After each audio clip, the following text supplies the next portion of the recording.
top of the, well, whatever time that you're seeing this video, and I know the background is a little bit different. It's not the warehouse. It's actually a lake. There's a reason behind this. Told you guys I have a second channel. That's my endurance channel. I'm out volunteering today. In fact, I'm going to run the half marathon course for training for next week. It's a whole nother topic. But anyways, the topic for this video today is installing the quad lock charging mount on our motorcycle. I'm going to go through that, show you how I do it on the Honda CTX700. I hope you guys do enjoy the video. Don't forget to hit the subscribe button, like, and I want to thank all the new subscribers. I greatly appreciate it. When I set a goal, you guys absolutely exceeded it. So thank you guys very much. I'll announce the next goal very, very soon. But let's get into the video. So we are going to get into installing the quad lock case that I already have. And I have this on another bike. So I basically have everything put together. But I'm going to kind of explain to you all the parts that I have that we're going to put on the bike, because there's a lot of options when you buy quad lock that you can actually do. So for instance, I have the case. Now I film with my phone right now, so that's why it's not in here. Then you have this mount here, which is gonna go on the brake reservoir. I'll show you how that is. And you can buy different mounts that'll actually go to your handlebars, but because of where we're gonna put the carpoo ride, I want this up here, and it works in my windshield. I've already tested it out. Then on the inside of that, we actually have a shock absorbing mount, which is this guy here. And this is what allows, so when the bike's kind of going down the road, it's not jarring your phone as much. And then we have the actual charger section. So the case and the iPhone, because I use iPhone, they work together. So iPhone goes into the case. You'll see it has the MagSafe charging. That is going to go into this guy. Let's see if I can do it without the phone on here. Boom. And then clicks right in. Then it's not coming off. So that's why you see people hauling butt down the road, and then it's real simple to come off when you're riding. You can literally just pull this in, twist it, comes right off.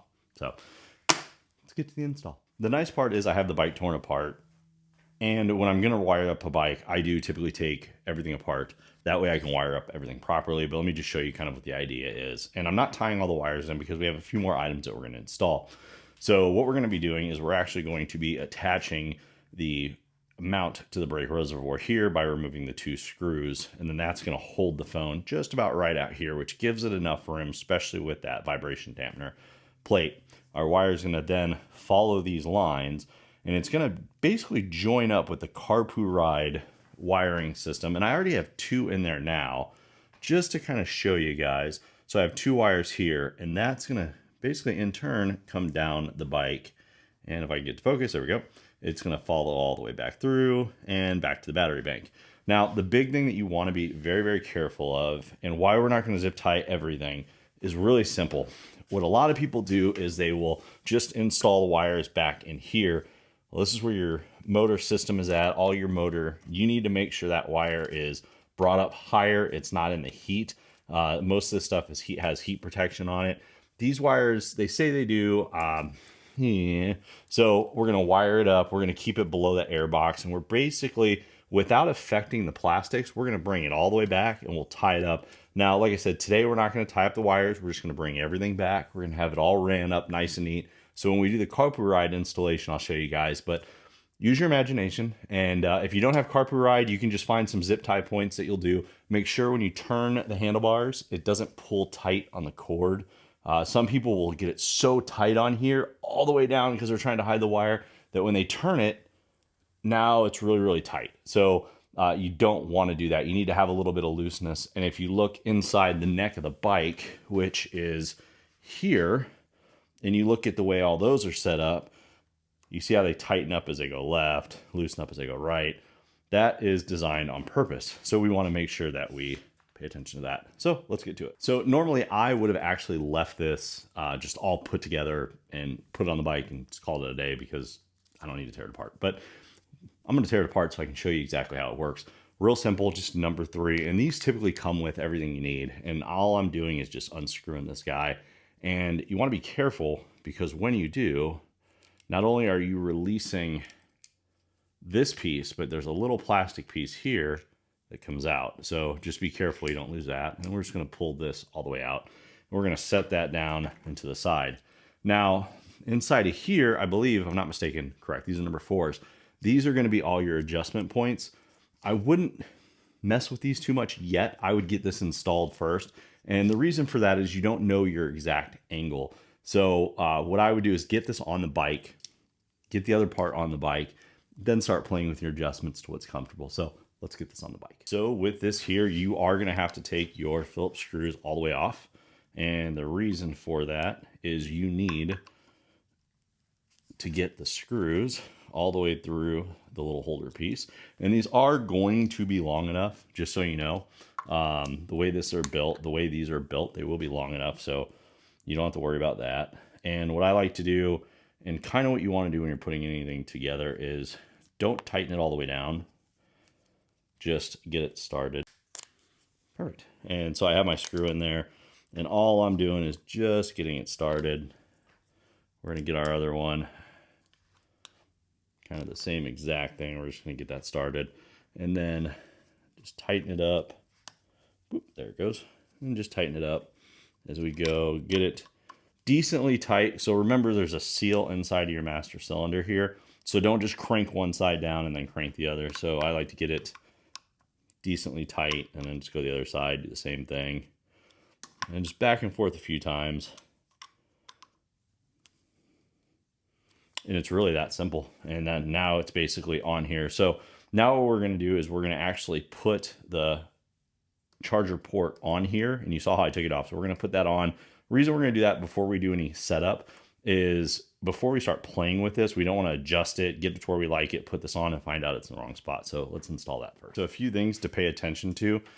Basically, we have our upside down peace sign here. Now, when you look at the quad lock charger, your light, you're going to want that up on top. And then basically kind of that cross pattern, you're going to want in the flat way. And then, like I said, just a number 3, get it in there. And this is something you're going to want to tighten down. This is not the adjustment point.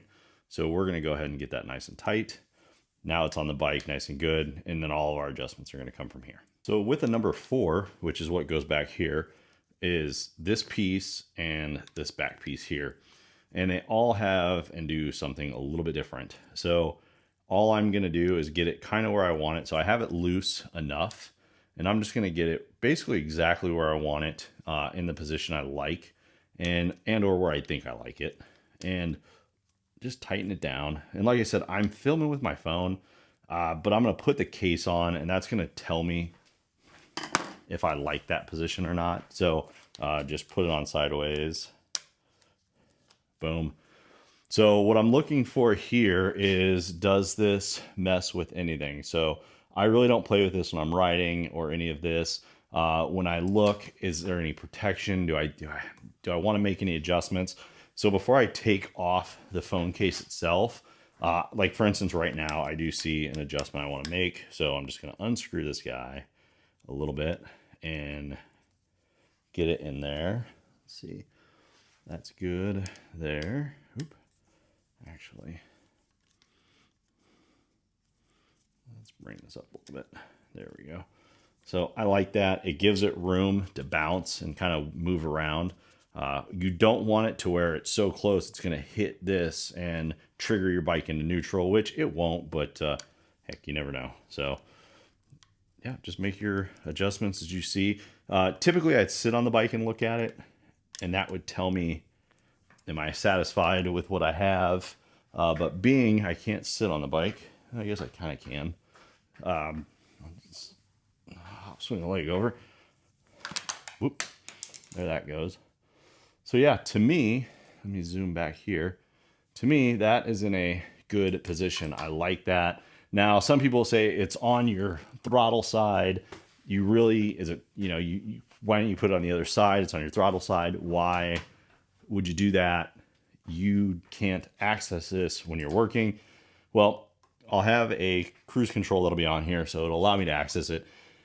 Typically, when it's up here, I really don't mess with it much. I'm not into texting while I'm riding, so I'm really not worried about that. My big thing is going to be if I need to make a quick change, I can, and I can just let off the gas, or like I said, just push the cruise control down. The other thing is, over here, you're very, very limited. And to better explain that, I don't have a master cylinder to put it on. I could have used something here, or I've seen a few that go here and kind of hold it out. But again, that carpet ride is going to be sitting right about here, so I don't want to clutter it up. So I really like this location, but now we got to run the wire. Let me show you that. With the wires ran, I'm not even sure this one's long enough. If it's not long enough, don't stress. It's not a big deal. With the ends of this thing, it's very, I mean, the ends actually aren't that good, but with the ends of this, we can add and make this bigger if we needed to, but we're going to find out in a minute if it's long enough. With this, I'm going to find a wire that I'm going to run with, and there is typically something like this one that's down here I can run with if I want, and I'm going to follow, I'm going to come underneath, which will allow me to attach. Let's do this. Let's just go underneath there. And then what I'm going to do is I'm actually going to follow this kind of this carpoo ride the way I have these over here. Now, all of these are going to basically come back out because I'm going to redo everything. When I put the carpoo ride in, I'm going to put them together and kind of tape them up and zip tie them. So for now, we're just temporarily going to run this through. We're going to follow the other one.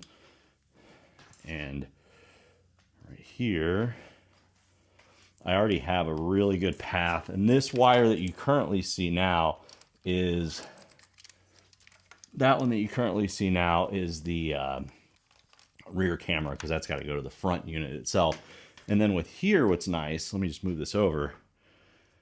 You don't have to break a knuckle, just right over the top.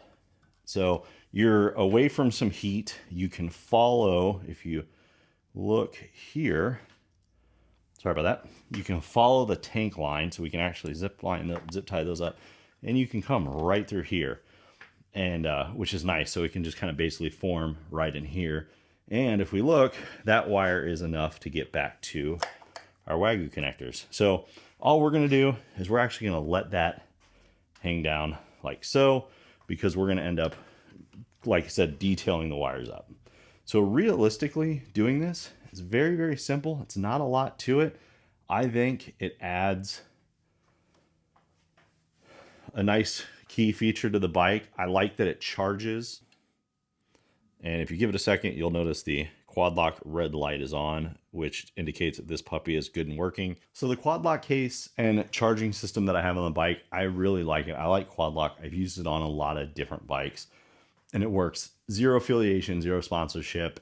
Down in your bag below, there will be all the links to all the stuff that I have. You can kind of customize it, build it whichever way you want. Different color rings. I really wish they do like a Red Bull sponsorship one, because I really like Red Bull. So I'd really love to see a Red Bull case if you're listening. But I really like this. It's simple. It makes it to where I'm not plugging anything into my phone. I can just snap my phone in at any time. It's going to charge it right up. So this is something I really, really enjoy. Worst case, if I'm riding with my wife, I can basically take her phone, snap the case on it real quick, put it up there, and it'll charge up. Like I said, I'm going to utilize the wire that I put for the battery tender, and I'm going to put a cable on that, and then I could run a cable out to her. I was thinking about running a cable all the way to the back of the bike so she could charge up, but that's just kind of, again, too much stuff on the bike. So I want to limit that. And my phone stays charged for the most part. So yeah, real simple and easy. I do enjoy it. Now, if I could give you guys a tech tip of the day, maybe that's something I'll throw into all the segments, but a tech tip of the day, something that I recommend for all of these bikes, any motorcycle that you have, number one thing that I would buy, especially if you're going to put new tires on your bike, 90-degree metal valve stems. These little guys right here. Again, no sponsor, no affiliation, just trying to make your life a little bit better. These things are a saint. Now, on this bike here, it only has one side disc caliper, so the disc brake, so it's only on this side. So actually filling this bike up with air, very simple to do. Don't need this. Now, on the back, you have a lot of stuff going on back there. This is an actually great device to put back there. So when I pull that tire off, we're going to install one of these puppies on there. Now, if you look at my Harley that I have, dual disc brakes in the front, on the back, I'm going to tell you, it was a huge pain in the butt to put air in those tires. Number one savior. Some of the scooters I've worked on is the exact same thing. First thing I did, I put these on. Now, of course, you can put these on your front tire if you'd like. And I think what was these? Hold on, I'll tell you.